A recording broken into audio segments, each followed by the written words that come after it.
এখানে অনেক হুমকি চুমকি দেয় না। আমরা এবারে একটা আসনও ছাড়বো না, সব আসন আমরা নেব। ভোর 5টা থেকে জেগে থাকি ভোটের দিন আমি। ভোট কঠিন ভোট হবে, এমন মার মারবে কেন্দ্রীয় পুলিশ। এখানে অনেক হুমকি চুমকি দেয় না। আমি বলে গেলাম আপনাদের থেকেও বড় মস্তান কেষ্ট আর শাহজাহান ছিল। ভদ্র হয়ে যান, রিফাইন্ড হয়ে যান, একটু দিনকাল বদলাচ্ছে তো, ভদ্র হয়ে যান। সবাই থাকবে, সব দল থাকবে, সবার ঝান্ডা থাকবে, সবার এজেন্ট বসবে। গণদেবতা জনতা জনার্দন তারা ঠিক করবে ভারতবর্ষকে আগামী 5 বছর কার হাতে কার নেতৃত্বে ছেড়ে দেবে। এত লম্ফজম্প কেন? বিজেপি তো ইতিমধ্যে 2টো আসন জিতে গেছে, গুজরাটের সুরাট, মধ্যপ্রদেশের ইন্দোর, 2টো এমপি হয়ে গেছে, আর 270টা লাগবে। লড়ছি 543টাতে। বেল পাকলে কাকের কি? তৃণমূল তো এঁদো পুকুর। আর তার সঙ্গে সিপিএম দাঁড়িয়েছে ভোট কাটার জন্য। একটা সিটেরও এদের জামানত থাকবে না। এই সিপিআইএম পার্টি, এই পার্টিটা নিশ্চিহ্ন হয়ে গেছে।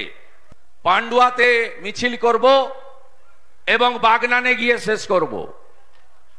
আমরা এবারে একটা আসনও ছাড়বো না, সব আসন আমরা নেব। আর ভোটটা পঞ্চায়েতের মতো হবে না, এই ভোট কঠিন ভোট হবে। 2 দফায় বুঝে গেছে ছাপ্পামূল, চোরামূল বুঝে গেছে এ ভোটে চুরি করা যাবে না। আপনারা মোদিজিকে 2বার পাচ্ছেন, মার্চের ফার্স্ট উইকে পেয়েছেন, আবার অরূপ কান্তি দিগরের জন্য আসছেন 12 তারিখে। সবচেয়ে বড় সভাটা আপনারা দেবেন। আজকেও ফাটাফাটি সভা বোলপুরের আহমেদপুরে 3 লাখ, বর্ধমান 2 লাখ, কৃষ্ণনগরের 2.5 লাখ। আপনাদের সবচেয়ে বড় সভা দিতে হবে, কথা দিচ্ছেন তো? ভোটের মাঝে নজর থাকবে, সব বুথে 6 জন করে কেন্দ্রীয় বাহিনী, ওয়েব ক্যামেরা, সব কুইক রেসপন্স টিমে 16 জন করে প্যারামিলিটারি ছেড়ে দেবো আমরা ফোর্স। মেসেজ করবেন বুথের নাম দিয়ে। ভোর 5টা থেকে জেগে থাকি ভোটের দিন আমি।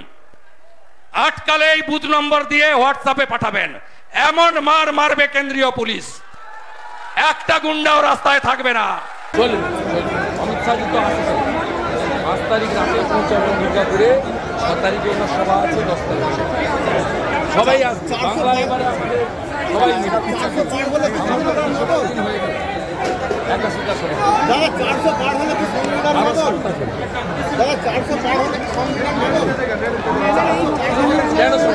বাবা সাহেবের